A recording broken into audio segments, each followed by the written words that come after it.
You're listening to the Storm the Court podcast. I'm Zane Ellis, and I just finished watching the Indiana Pacers obliterate the Utah Jazz 140-112.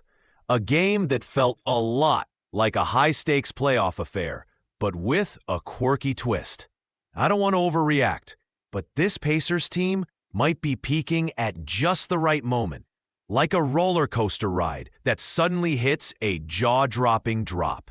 Expectations heading into this game were buzzing. Both teams were fighting tooth and nail for playoff positioning, and the buzz around the Pacers was electric, with key players returning from injury. The Jazz, meanwhile, were trying to strut their stuff and show they could hang in the playoff race too. Honestly, it felt like a March Madness game where every possession counted double. Now, let's dive into the game recap. The Pacers came out firing on all cylinders, pushing through the first half with a sizable lead. But they didn't let up in the second half either. They outscored the Jazz 42-18 in the fourth quarter. Yeah, you heard that right. By the end, they were pouring in points like they were at a charity three-point contest. This wasn't just a win. It felt like a statement. As I watched, I rode a roller coaster of emotions, excitement, pride, and just a sprinkle of disbelief as the Pacers turned up the heat. They were fueled not just by their home crowd, but by the desire to solidify their playoff hopes. The Jazz, on the other hand, felt like they were just trying not to fall off the roller coaster track. When it comes to individual performances, let's spotlight a few guys. Miles Turner was a beast, dropping 26 points, getting 7 rebounds, and tearing down 6 blocks.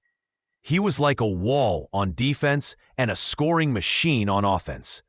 Pascal Siakam added 22 points, playing like he was auditioning for an all-star game. And Tyrese Haliburton, he came through with 17 points and 11 assists. Now that's elite playmaking. By contrast, the Jazz struggled. The only bright spot was Colin Sexton, who racked up 27 points, even with his team's total underwhelming. All right, my gut feeling on all this is that the Pacers are indeed peaking at the right time. They've clinched 50 wins this season. Absolutely impressive considering how they went from the league's basement to a potential playoff force. And how about this? Haliburton's performance today was just incredible. 10 assists with no turnovers. I mean, that's a point guard dream line. Also, you have to admire the Jazz. Yes, they dropped this one.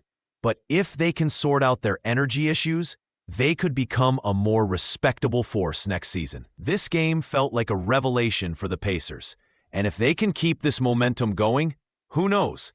They could be a dark horse in the playoffs. We'll be back soon with more.